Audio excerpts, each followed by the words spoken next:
first hands-on review of the new AnnoBike. It's just launched at Kickstarter and it will be available for the next couple of months before it gets delivered in August or September. But I have been so fortunate to get my hands on this bike and make a little review for you guys. So first off, I guess we should talk a little bit about the aesthetics, because it's a really good looking bike.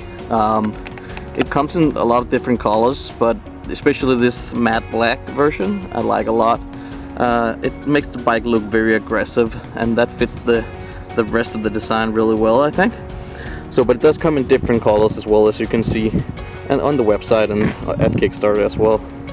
So the special thing about this bike compared to other e-bikes is the fact that it is branded, and the team behind it has designed everything themselves, which means that in the whole design of the bike you can't find that anywhere else, not on, you know, AliExpress or something like that, where you can find a lot of Chinese bikes.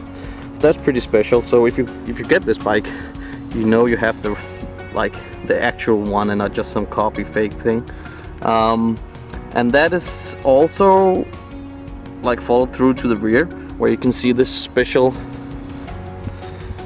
metal piece that holds the back wheel, which means that it's a lot airy back here. There's not a lot of stuff going on back here, but this metal piece holds the bike together, and it's part of the suspension as well, so it makes it you know, flex and stuff when you hit bumps on the road. And down here it's gonna be a ball bearing setup, which will reduce the wear on the parts here when it moves up and down. And it has a lot of cool little features all around it, to be honest. Even the locking mechanism for the saddle, this thing here, it's a design on their own as well. So it's different from most bikes, which is just a little clip-on thing. And it comes with this double front fork, which looks really mean. It looks really cool, and give it this kind of I don't know, dirt bike kind of look to it. But it looks really cool, to be honest. I like that a lot. And of course it works to make the suspension better as well. It also has the suspension on the back. This rear suspension is an Exaform, and it should be a pretty decent brand with some nice parts. It's the same as the front, and you know, all around looks pretty well designed and pretty well laid out, so everything is where you want it to be. So I guess that's the aesthetic. Okay, so moving on to the more technical stuff. This is the large model with all the bells and whistles. So it comes with the bigger battery, the hydraulic brakes. It has the bigger engine as well, which is capable of, I think it's around 32 kilometers per hour, but of course depending on the weight of the driver and if you're going uphill and stuff like that. On the test drives I've had on the bike, I've been able to get it to 36 kilometers per hour uphill even. So it's a pretty strong engine, and it accelerates really well as well. So it's a Bafang engine, which most of you probably know. It's a well-known brand for these e-bikes, which is like a rear wheel hub. And its acceleration is really intense. It goes so fast up in speed, and it's really fun. It's really fun. And the big model here is not legal in the EU, but it is legal in the States and I guess also some other places. But for the European markets, you can also get the bike with the smaller engine, which is capable of 25 kilometers per hour, which is decent for everyday riding. It feels pretty fast as well. So all of that engine and all of that stuff is controlled via the screen up here in the front, and I think it's turned off right now. Let me see if I can get it back on. So there it is. Hello. And as most other bikes, you have the ability to switch to pedal assist levels. So by clicking over here, you can go all the way to 9.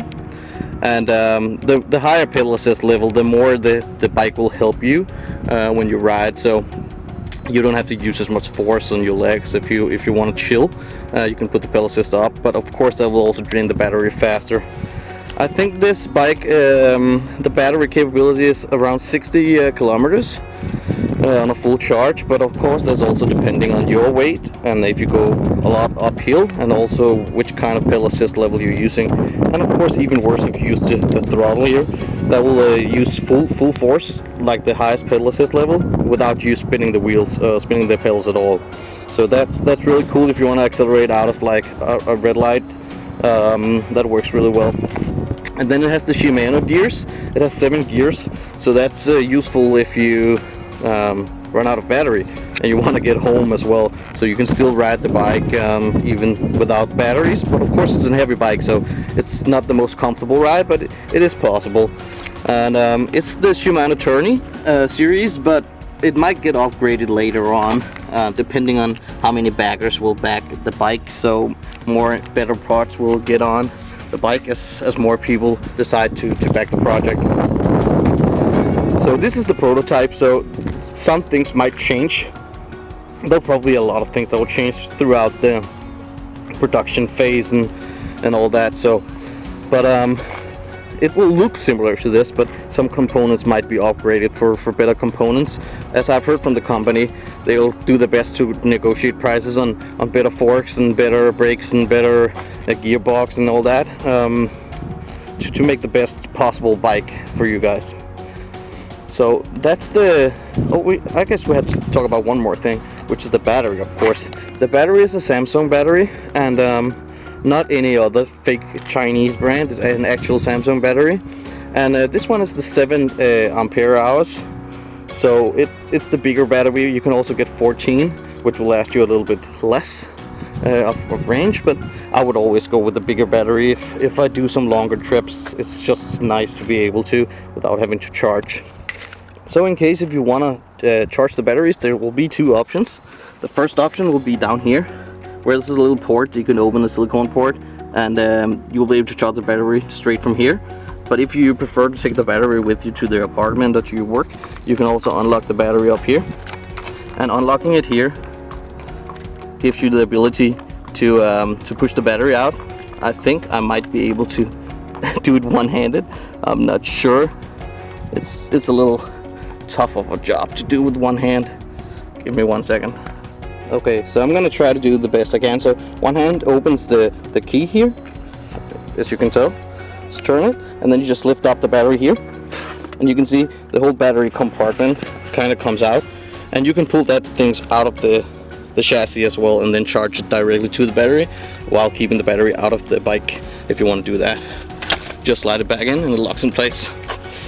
So that means that it's easy to remove the battery. If you leave the bike somewhere and you are afraid of it getting stolen, you can just take out the battery, and they'll prevent the thieves from riding the bike very fast, at least if they steal it. So this bike also comes with the possibility to get a GPS installed. And the cool thing about the GPS in this bike is the fact that the GPS is wired to the whole power system, which is very new to me. I haven't heard of that before, and that's a really cool feature. Probably one of the coolest features on this bike, in my opinion. The thing is that when the GPS is wired to the power system, if the bike gets stolen, you can, from an app linked to the bike, you can like turn the bike off completely, which means that the engine won't work anymore. So whoever steals it, even if they change the battery or they do something, they have to change the entire bike to make it work, because the engine hop is connected to the GPS. So the GPS sends signals to the hop, and then it won't work unless it gets a new signal from the app that it can turn on again. So that's pretty cool. And you can also track the bike, of course, since it's GPS. So if it gets stolen, you can turn it off, make sure that they don't go too far away with it, and then you can find where they left it. So that's a pretty cool feature.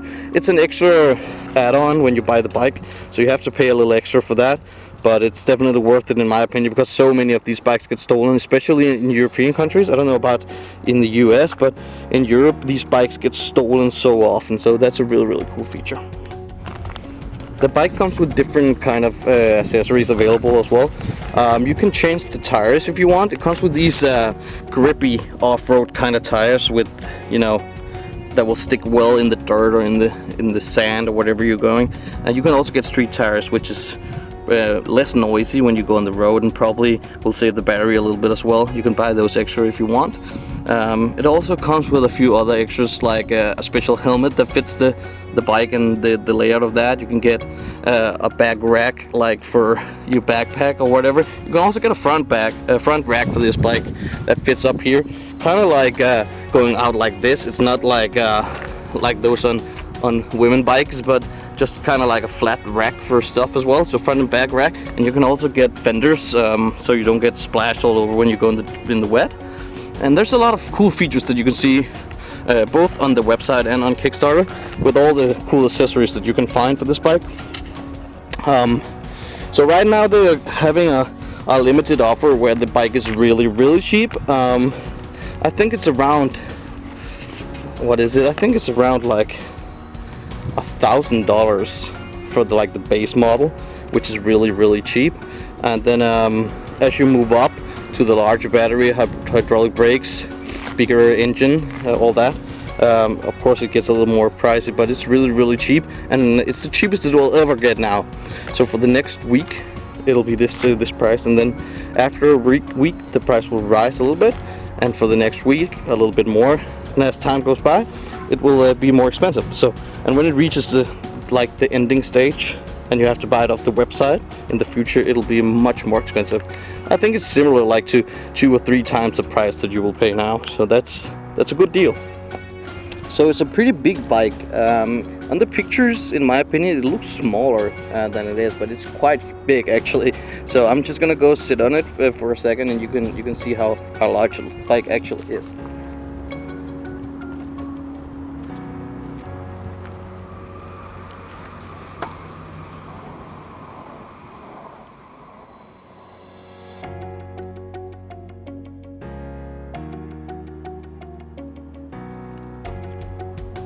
So as you can tell, the bike is pretty large, and for my size, I'm a 1 meter and 73 centimeters high, and this setting is actually a little bit too high for me. I think I have to put the saddle down a little bit, but it's a quite huge bike, and it weighs a lot.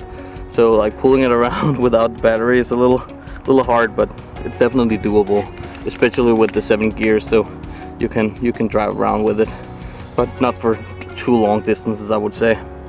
So but there it is.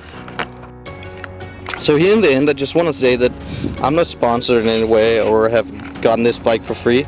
I'm just a regular bagger like everybody else, and I just got a chance to get my hands on this bike and give you my thoughts about it. I really love the style of it. That's like the winning selling points for me, and the GPS as well. It's similar to other bikes in many ways, like e-bikes, in the power delivery and stuff like that. But the special thing about this is it's not a copy of something else. It's the real thing, and that means something to me, that if you have a bike or have something that you like a lot, that's not just a copy that everybody else has with a different brand on it. And I do like the front fork a lot. That's something I haven't seen on other bikes like these. That looks really cool to me. And then I like the fact that you use like quality parts. So you get quality parts all over, like branded names, not something you have never heard about, and some weird Chinese brand that nobody knows. And that's a really cool thing, because the bike has a 2-year warranty on like the whole drivetrain kind of thing. So the battery and the engine and all the wires and stuff like that. Of course, if you like use your brake pads down, you have to replace them yourself, but 2 years on everything. And after the 2 years, if something happens, you kind of on your own a little bit, and that means that it's really nice to know that the parts on the bike is something that you can easily find replacements for, like the Bafang engine. If that goes bad after 3 years, let's say, so I don't think it would, but let's just say it did, it's pretty easy to find a replacement for that part, instead of you just having to get a new bike because you can't find any parts for it. That's pretty good. I think that's a selling feature as well. So really nice bike, 2 years warranty, a really cheap starting price of just about 1,000 to 1,200 USD, I think. So that's a really good deal right now. And as I said, I already backed this bike, so I just can't wait to get my own. I bought the smaller model with the 25 kilometers per hour because I live in Europe, and then I bought the big battery hydraulic brakes, and a lot of accessories that I think I'll put on. I don't know yet, but I think at least the front rack I'll put on for my back when I go to work and stuff like that. But I like the way it looks clean as well without all that stuff on it. So I just added it because I think it would be nice to have in case I want to change something up. But I think I'll leave it like this for at least the first period of time, because I really think it looks hella dope as it is. So that's just some thoughts, and I haven't had the chance to change how long the range is. I only know from the website and from the people behind the brand. But of course, I guess usually it's a little lower than what they say, because that's an optimal, like, if you got wind in the back and you're a pretty light person and you do use a lot of force yourself to the pedals. But I think 60, even if it's a little high, that's pretty far for most people to go if you're going to work. If you go more than 30 kilometers each way, you're working pretty far away from your job, and most people will probably take the car then. So for most people, and using it in the city, I think the range is more than enough, even on the smaller model, to be honest. But I just bought the bigger one because I think that's to be certain that I'll make it out and home again without having to charge on the way. So that's the final thoughts. So really cool bike. So if you're looking at something like this, I could definitely appreciate this bike, and go and check it out and see if it's something for you. And if you have any questions, you can just put them in the comments, because I'll try. I got some hands-on now, so I can probably answer some of the questions you might have considering the bike and all that. So that's all for now. See you later.